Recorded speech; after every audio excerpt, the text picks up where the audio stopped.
Welcome to the Road to Redemption podcast with your host, Cam Williamson. Each week, Cam sets out to shatter the labels and stigmas associated with mental health awareness by giving life lessons and raw overviews of events happening around the world. All right, what is up, guys? Welcome back to this episode of the Road to Redemption podcast. I'm, as always, your grateful host, Cam Williamson. Fantastic to be back with you. Look, I'm not going to bullshit around. Cut right to the chase. Today, we're talking about leading with love.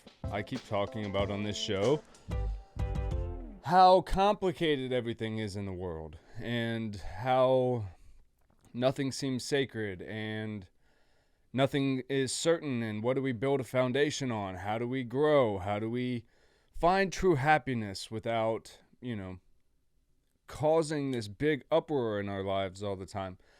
I'm not going to lie to you guys.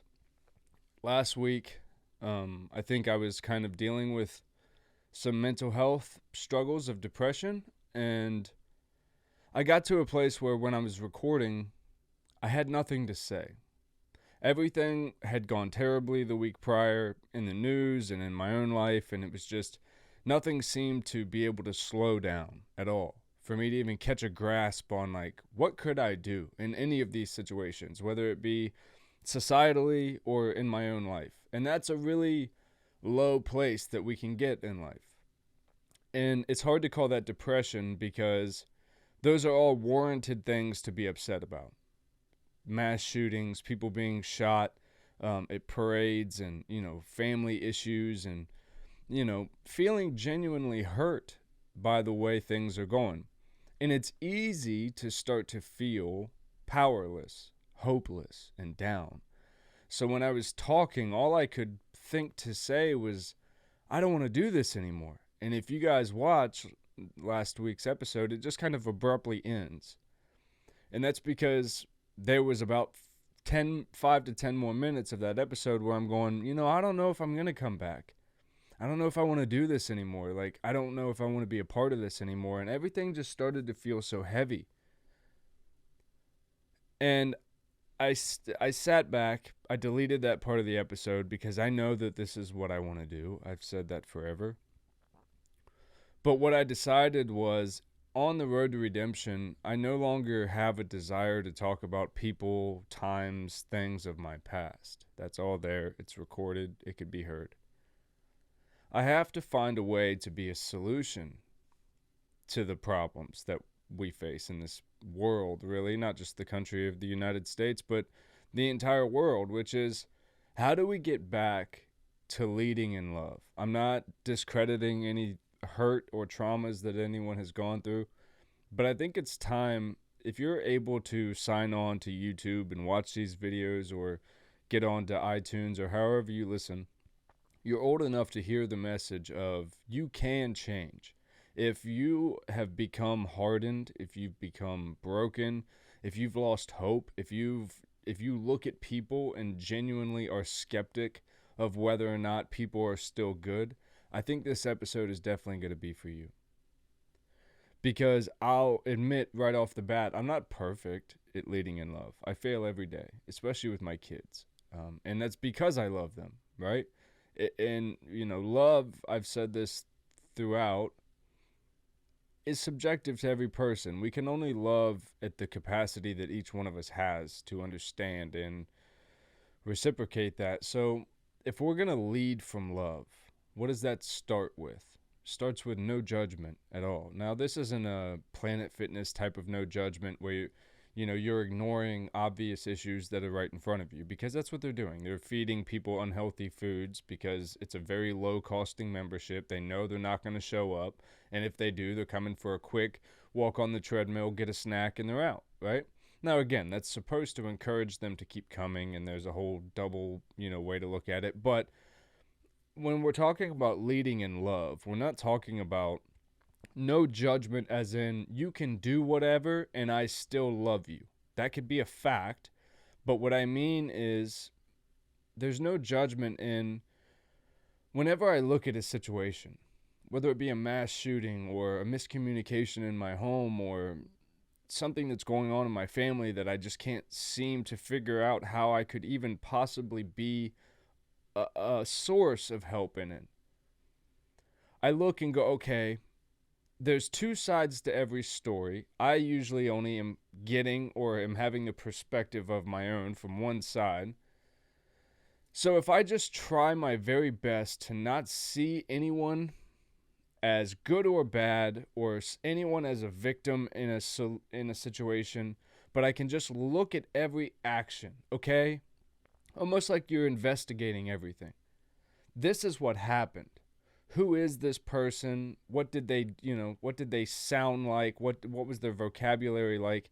And then you're able to look and go, okay, I don't oftentimes think, now this is excluding extreme situations, but in our everyday life, most people don't intend to hurt other people. Now, when we get cold and we get malice with each other is usually online because you don't have to face each other. You can say wild and hateful shit, or even worse, you can sit behind your keyboard and go, and then start a text chain thread with people and go, look at this motherfucker. And you become this gossipy, like, sticky, nasty person. And now you're not leading with love anymore, where I know a lot of times I see things online of my family and they concern me, ways that people are acting or things that people are projecting. And I'll reach out to what I call higher members of my family, being my mother, my aunts, somebody that precedes me in the matriarchy of my life. And I'll call and go, hey, this really bothers me because I see that the way this person looks, this is concerning me. I know their past. They're showing some signs of this. And then you go, and I want to be clear, I'm not judging them on this. Whether they've relapsed or they've done this or they've done that, it's like, I just want to know because I genuinely want to help. And I notice whenever that happens and you reach out as a person who's trying to take the first step towards a solution, which is what I think a lot of us feel like we're doing when we're sharing things and we're giving our opinions. We feel like maybe we're giving other people that may see it something to consider. So I'll give it when we become gossipy. We don't always intend to. Sometimes we feel like we're just giving context to a situation. So, hey, this person did this, which led to this, which led to this. Oh, by the way, they also did this, that, and this, and this. And then, some things get peppered in, and you're like, okay, we don't necessarily know all these things as fact. We can put one and two things together and see how they possibly connect. But we always have to look at, we don't know what's going on inside of a person's mind. So when you're trying not to judge someone, it's hard not to automatically assume that that person has ill intent.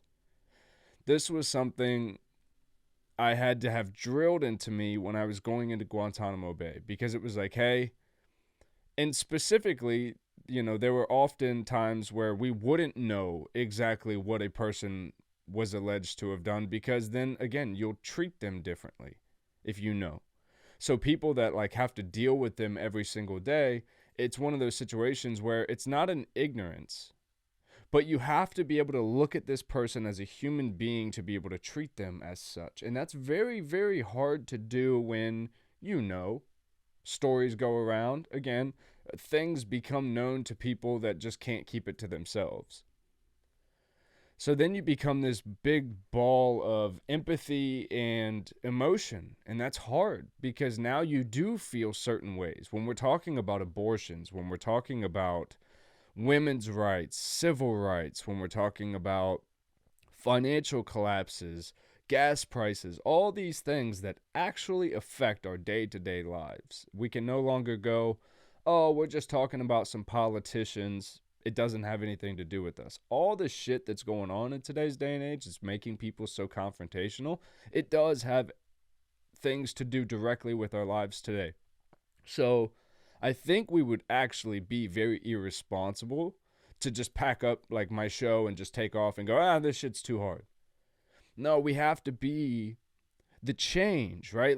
I'm on a big John Mayer kick right now, and I keep listening to Waiting on the World to Change, and it was so crazy because I don't know what year that song came out, but it almost perfectly describes what's going on today, where he's saying, like, if we had the power to bring our neighbors home from war, they would never miss a Christmas, no more ribbons on the door. Like, when you trust your televisions, what you get is what you got. When they own the information, they can bend it all they want. And that's exactly what's happening all over the place. You're being terrified of the thought that war is going to come knocking at our door, or that your people in your lives are going to be ripped away again, because we really haven't finished the last war that took like 20 some years to fucking finish up. And it's all these like uncertain times that lead to survival modes in people that otherwise, especially if you've been alive, if you were born post Vietnam and you like didn't serve in the military and your life wasn't really affected by the wars going on the last 20 some years, it is easy to now look at life as an adult and go, holy shit, this is chaotic. I didn't know life was like this, where in other countries people act this way, and what, our soldiers go over and they drop bombs and it kills people. Well, I thought we were just killing bad guys. And then, conspiracy theories mix up people's minds, and you can have all this information that becomes too much information, where now we start labeling people and judging people as, the conspiracy theorists, tinfoil hat people, left, right, blue, red, LGBTQ plus, non-LGBTQ, Antifa. And it's like, we have all these fucking labels for people. Christian, Catholic, Jewish. It's like, what are we doing? Gun advocate, non-gun advocate, gun control, reformist. It's like, when did we stop being people that are able to look at the person in front of you? I think what's changed is fear.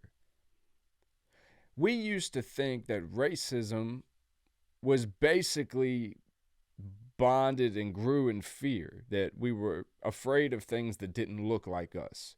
And that's kind of a human instinct that, even as you go through life, you get friends that either not always look like you, but have the same interests as you. You form groups based off your likenesses and your things that make you in common. Now, again, there's a lot of people, myself included, who have friends of all different hobbies and interests. My friends that hang out at the vinyl store, and again, they're not friends, they're acquaintances, that hang out at like the vinyl store are very different than the acquaintances I have at my favorite restaurants and stuff like that. So it's one of these things where I had a very unique ability, and then we'll move on from judgment because I'm rambling.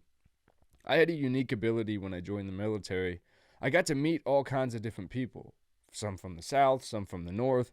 Some were white from the North, and some were black from the South, and some were black from the North and white from the South, and it was all this shit. And I met people from different countries that were joining the military just to get, citizenship, and they spoke like no English at all, so it was hard, and you had to learn to communicate and be tolerant with people and be patient and see through their ignorances as well as your own.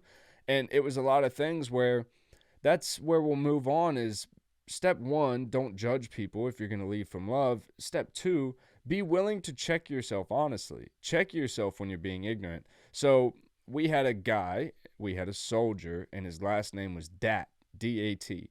He was a Chinese national who had joined the military for citizenship, essentially. Now, Dat spoke no fucking English at all, right? None. He did not speak a fucking word of English other than yes. And he learned yes in the first, couple weeks of basic training. So by, week 4, he could say, yes, drill sergeant, no, drill sergeant. And at all points, Dat would just smile and shake his head. Yes, yes, yes. So, and he worked extremely hard. He did everything that he was shown how to do. He wasn't really told how to do anything, because again, this isn't a time where in the military they would just have an interpreter following him around. He had to figure it out. So we saw this. We saw his willingness and his desire to achieve. And when you hear things in the military where it's like, we don't see color, everyone's green. It's like, nah, we had to acknowledge the fact that Dat was from China. He didn't fucking speak English. He didn't understand anything that was going on. And also our customs were very different. Even in basic training, how you put things away was very neat and very, orchestrated. For Dat, that was not a problem, but he did it very differently, where they wanted shit lined up on his on his top of the locker, he lined it all down by his feet because that's what he was used to doing. So it was all these weird things, and we would watch that and go, yo, what he's doing is not wrong. It's just different. And he even understood that was never an issue for him once they showed him, like, hey, you take it from down there and put it up there. And you look and go, I thought all these things. I thought he was going to be mean. I thought he was going to be aggressive. I thought he was going to be like, have some kind of ulterior motive. Because again, we're being trained that the people that we're going to go fight are these bad, evil, mean people, right? Now, again, that has nothing to do with skin color, but anything of a different culture in basic training was odd. And I had to be able to check that when it came to Dad and when it came to other people. One of my best guys, his name was Tucker. That's what we called him. I honestly forget whether that was his first or his last name. But he was this big old black dude, country dude from Mississippi. And like, I remember when I first met him, I had all these preconceived notions of like what a Southern black person would be like. I had never met one before. I had only met, black people from Ohio, and most of them were either hip hop heads, skate heads. It kind of varied, but there were no country black people where I grew up. So this super legit Southern country black guy, he was big. I mean, a big brooding motherfucker. And I remember just thinking when I looked at him, like, that's a scary sumbitch. I bet he works on a farm. I bet he does all this crazy shit. Well, I got to know Tucker really well throughout basic training. He ended up being like a close companion of mine because I found out he wasn't that. He came from a very broken home, a lot of trauma in his life, and it actually rendered him very quiet. He spoke very softly.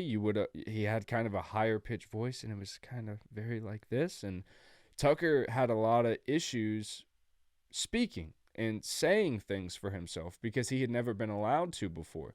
And again, but when he spoke, it was very like, I can't even do his voice, but it was a very like Southern drawl, but it was kind of high and quaint. It was weird, but it was a very deep Southern drawl, and it was this anomaly of things all wrapped up in one that I had never experienced, but we were all being forced to uniform and unify in this.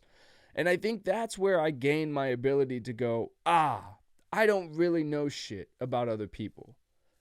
I never grew up to hate or even understand political differences. I never acknowledged or understood racial divides. I never cared about shit like that. But for the first time in my life, I had to acknowledge that I had preconceived notions of people. And that's hard to even acknowledge that. So, and then we'll move on from that. Leading in love, no judgment, being willing to check yourself. Then it moves on to you have to completely change the framework of how you think. Now, this is where we're really going to get into the weeds, and I'm probably going to lose the camera and have to change things, but we'll get into it.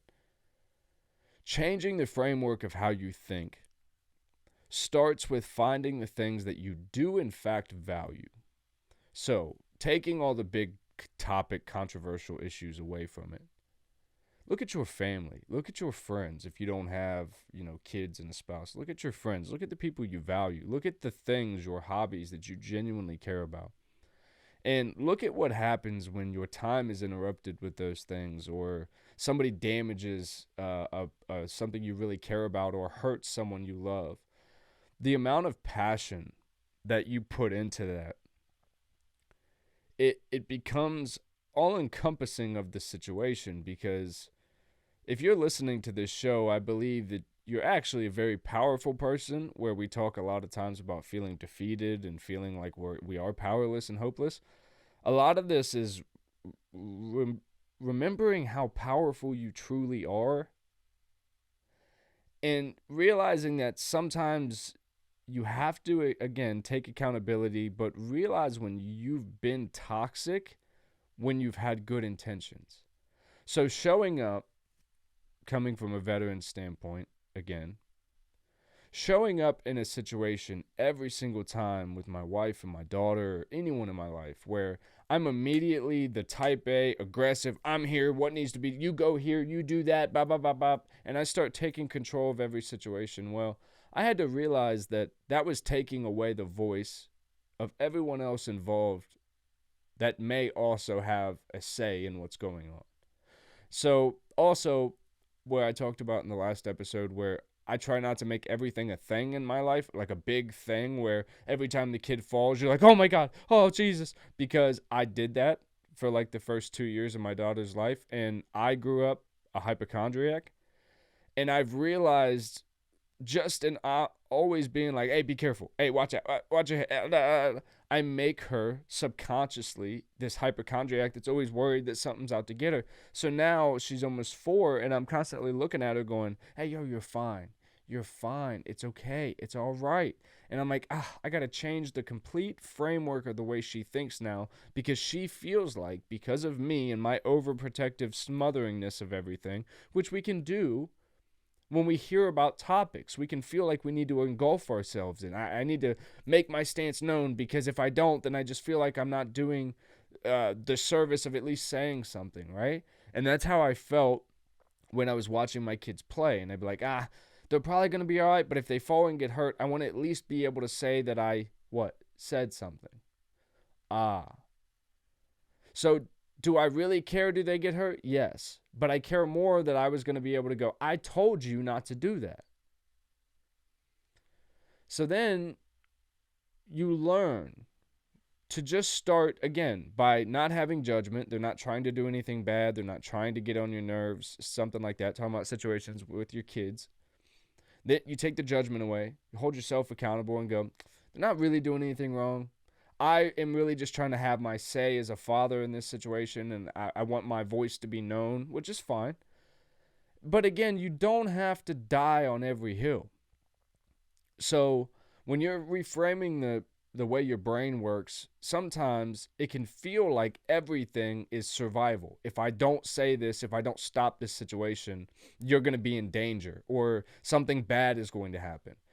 That kind of gets into where our mental health can come in, because things like OCD and different struggles that people have, they can make that feeling worse, where you feel like if you don't stop this person from taking this act, they're going to fall, hit their head like you fell and hit your head. Or for me, my big thing is like playing with my kids in the driveway.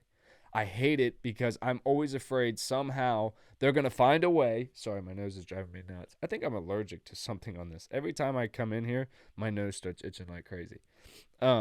I'm always afraid that somehow they're going to take this weird curve and go shooting down the driveway into where, again, I live on a pretty slow street. It wouldn't be a deal. But it's like all these weird catastrophizing hypochondriac things that go through my head.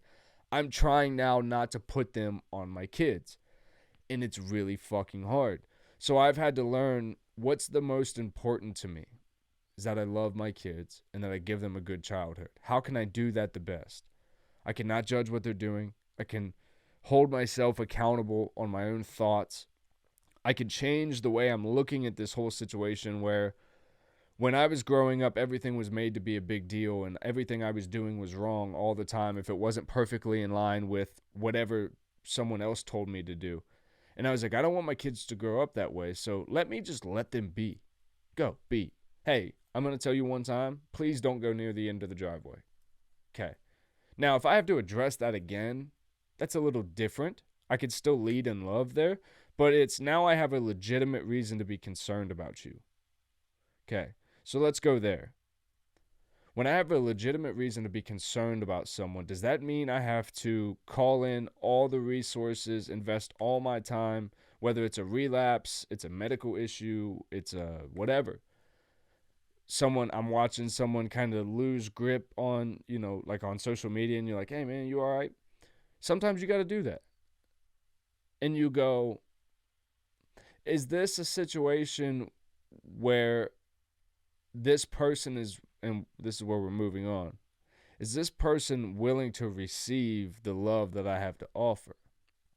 Because only you know truly how you're going to be able to show up for each and every person. And that may be different depending on who the person is. But only you truly know if you should be in that situation, or whether your voice is actually going to help. If you're just going to be a voice saying some kind of nonchalant shit and you're just around, I don't know how much we should keep putting ourselves in situations like that. But if you could be that one person that truly makes a difference, I encourage you, that's where you're truly leading in love. Because no matter what society thinks, no matter what life tells you, being good to another human being is always the right thing to do. It's always going to be the right thing to do. So whenever you're looking at these high conflict situations or high emotional situations in life, where you feel so emotionally drawn from a deep place within that you need to react, ask yourself, is this a time and place that I can actually make a difference? If I can, how? If not, would it just be me being another voice in the crowd that's distracting and moving away? And that's kind of where I had to get to myself, is what can I do to actually make a difference? Right? What can I actually do? What lessons can I give people? And that's, yes, I've experienced a lot of darkness in my life. A lot. But through every bout of darkness, I have these moments where I am forced to remember, like, damn, dog, you did survive that shit. Like, again, when I lost kids, whether it be I just never saw them again, or I physically had to give my, stillborn child to a doctor and never know I would never see that child again, like all that, every night I spent alone on military bases, afraid and alone, and, all of those times, all the times in jail, all the times that I spent drinking myself into stupors and detoxing and hungover, and all these times that I had to pull myself up. I remember, and I think this is all coming because I had a flash of it this morning where I started to feel really low. I didn't know why. It wasn't about anything or anyone or whatever. I just had this feeling of true despair inside, and I go, hey man, I think it's time we kill that. We're a lot stronger than that feeling. That feeling keeps trying to take me down, and it keeps trying to keep us small and in this box of who we were and what people did to us and all this. And I say us, but it's this constant battle of being this dark, shadowy person that just it wants to harden up and give up, and the person that goes, nah man, that's not us, that's not what we do. And when I say us, I also extend that out to my family, because it's like lately my daughter has been in a phase of attitude and shit, and I have struggled deeply with leading in love with her, because it turns into, I'm your dad, I'm telling you this. But she's almost 4, and she has been raised her whole life to understand that her voice does matter. She does have choices and things like that. So she's at this place now where she's about to really be able to communicate for herself.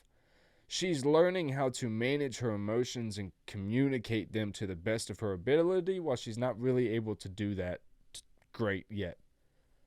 And it's such a pivotal time. And I think that's why I'm coming to this place where it's like, all this internal breakdown shit that I keep doing, of feeling like I'm sad because I've always been sad. It's like, I'm not a sad person. I'm a very loving, warm person to be around. I'm a lot of fun to be around. I'll quote movies with you. I'll have, all kinds of fun. I love having dance parties with my kid. Like, all this shit that I was keeping bottled up inside of me, because I was like, I'm this sad guy that has sad shit going on, and things have always been down for me. And it's like, man, yeah, all that stuff is true. All that stuff is true. But even if I didn't have my wife, and I didn't have my youngest daughter, and I didn't have my oldest daughter, and I didn't have a house, I came to this place, to this morning in my kitchen, where I'm like, I think at this point in my life, with everything I've been through, if I woke up on a bench and I hadn't gotten mugged, and even if I just still had the clothes on my body, and I had $1 to go to McDonald's and get a cup of coffee, and I could walk and go sit at a park and just sit and drink that cup of coffee, I would be just as grateful for that life as I am for the life that I'm sitting in now, as grateful as I will be for the life that's coming if I keep putting in the work to find change. And it's because I don't base my life off of what I have around me, who is around me, but I am extremely grateful for every moment that I get to be with and encounter those that I love. And when you learn that, again, those that I love, they're not responsible for my happiness. My daughter is not responsible for bringing a smile to my face and warmth to my heart every day. That's a lot to put on her. My wife is not responsible for doing all the things that I think, a wife would do if they cared about me. That's a lot of subconscious, egoic ways of thinking. I've learned in the past couple years, the best thing you can do to lead in love with people, and I'll finish with this, is let everybody be exactly who they are. Let them love the things they love. Let them hate the things they hate. Let them express how they want to express. And watch how people care about you. And when your feelings and your emotions and your effort is not being reciprocated, it's okay to pull back your effort. That doesn't mean you're pulling back your love, your passion, but sometimes it is okay to realize when you're screaming into an empty well, for lack of a better term. When you're just yelling and all you're hearing back is your own feedback, it's like, And